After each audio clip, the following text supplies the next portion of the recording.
The oil lamps in the wooden house cast their amber glow across the table where James and Diep sat in quiet harmony.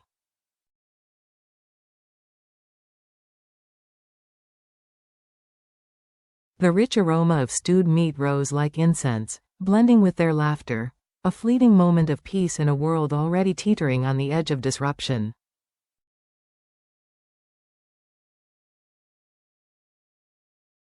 Their love, tested by jealousy and betrayal, had only deepened after James skillfully thwarted John's scheming in the previous chapter.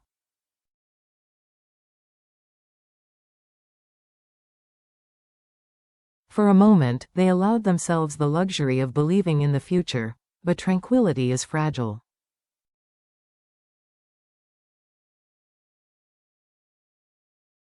And as the episode unfolded, every corner of their world would soon tremble, a knock in the dark.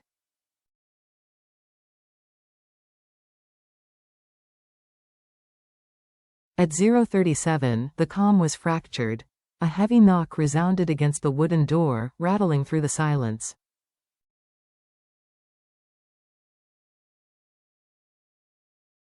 Diep's slender brows knit together as curiosity colored her soft voice. Who could it be, so early?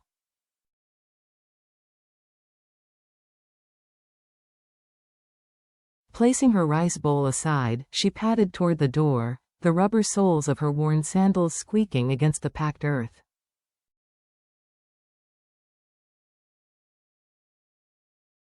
When she pulled it open, the cold night air rushed in, carrying with it the tall, gaunt figure of Uncle Ken.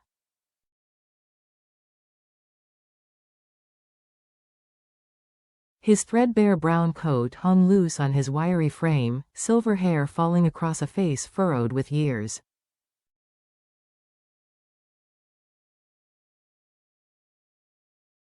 His sharp eyes flicked across the room and settled on James. Diep bowed politely. "Welcome, sir."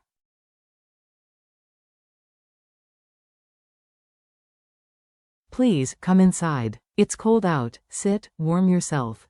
Ken stepped in, leaving red clay footprints behind him.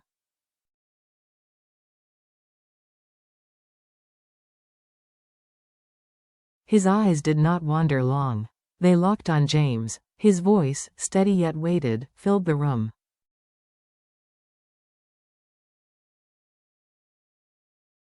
"I'd like to speak with Diep alone." James, his calm facade masking a ripple of unease, rose.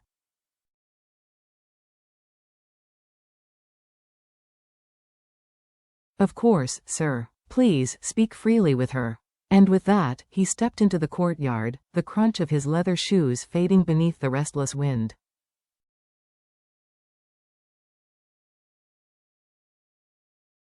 A warning from the past. At 2:06, Uncle Ken's shadow stretched long across the wooden floor as he sat in the creaking chair by the window.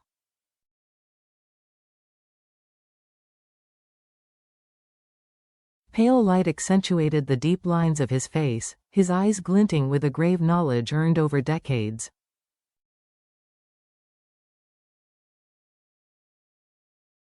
"Diep," he began, voice low but firm, "stay away from James.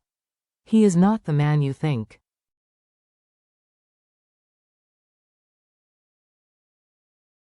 Her hands tightened in her lap, her voice trembling. "But why, Uncle? He is kind, diligent, always helping others."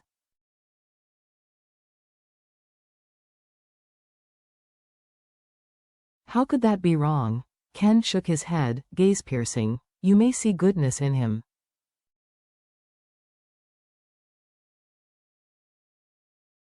"Others do not. His family hides secrets, his father's sudden departure abroad. Do you know the real reason?"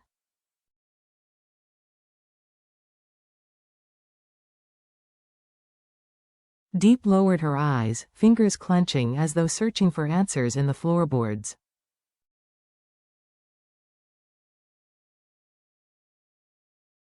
"They said it was work," she whispered. Ken's reply was sharp, unyielding. "No. There are darker reasons."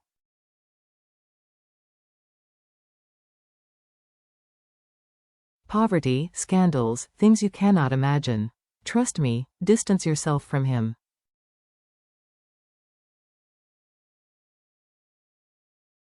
Do not ignore my warning. Tears welled in her eyes as her heart resisted, but we are happy together.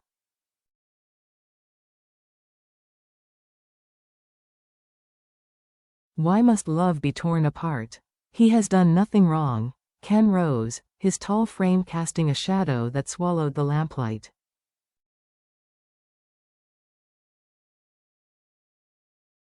His voice thundered with finality. Mark my words.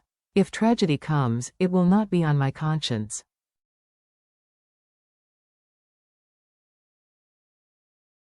And with that, he left, the sound of his old sandals trailing red dust across the threshold.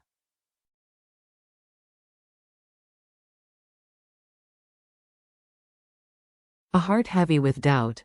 At 3:42, Diep sat motionless, her eyes drifting to the fading bouquet James had left her the day before.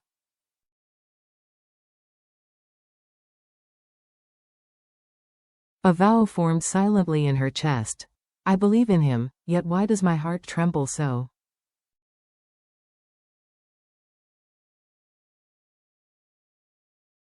Meanwhile, elsewhere in Tanman Town, Min was making a quiet transformation. At 4:19, the weary street vendor walked into a small barber shop.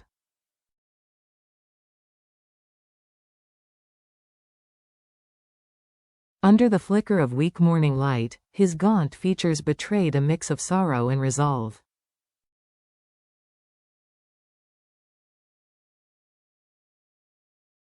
Cut it short, he said softly. I need a new beginning, a simple meal, a shared smile.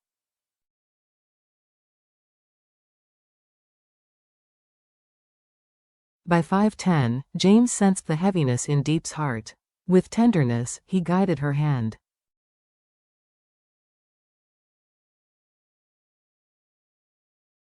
Come with me, Diep. Let's eat. I want to see you smile again. They walked along the dusty red road until the smoky aroma of grilled pork skewers pulled them toward a humble roadside stall.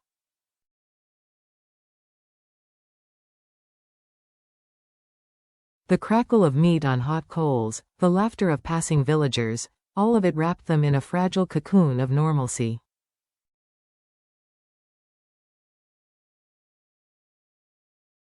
Diep's eyes lit with childlike wonder. I've never tried this before. It smells delicious.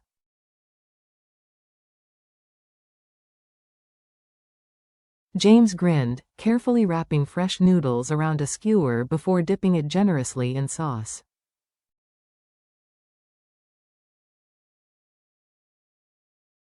Here, try this. Their laughter rose above the clatter of bowls and the hum of the wind.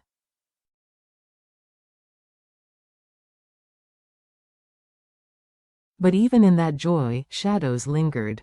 Uncle Ken told me to leave you, Diep admitted softly.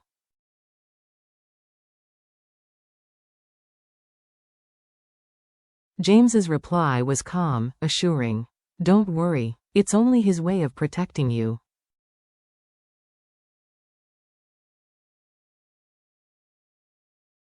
Trust me. Small acts of care. At 6:56, James brought her to a hair salon, watching with quiet satisfaction as soap bubbles and warm water washed away her worries, strand by strand.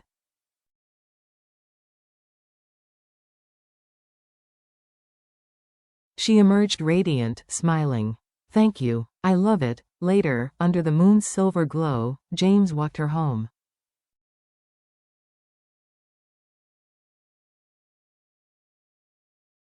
I must go now, a meeting with partners awaits. Rest well, Diep. Her eyes followed him, warm with both love and unease.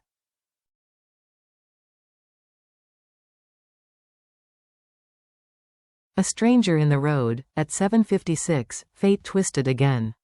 On her way back, Diep stumbled upon John, beaten, bloodied, collapsed by the roadside.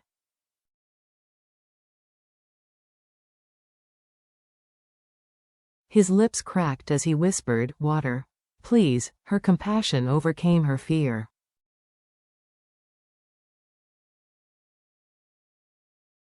She carried him back, tending to his wounds with the same gentleness she offered everyone.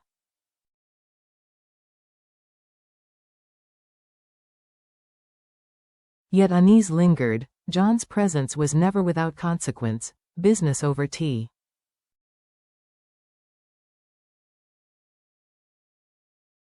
Meanwhile, James was seated at a modest tea stall, deep in negotiations with Min. Their conversation circled around a bold vision, a bridge project to connect communities, to ease lives scarred by floods.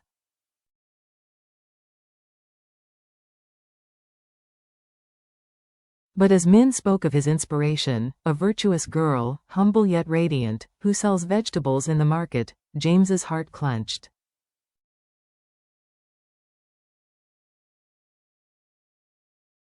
That girl was Diep. Both men, unknowingly, were tethered by their affection for the same woman.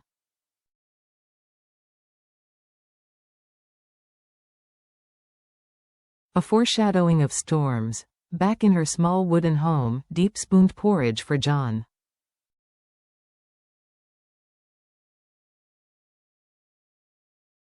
Her mind echoed with Ken's warning, "Stay away from James." Torn between love and fear, her soul wrestled with doubt.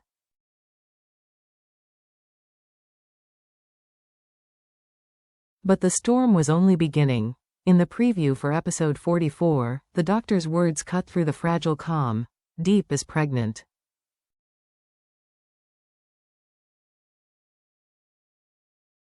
A revelation that could bind them forever, or destroy everything they had built.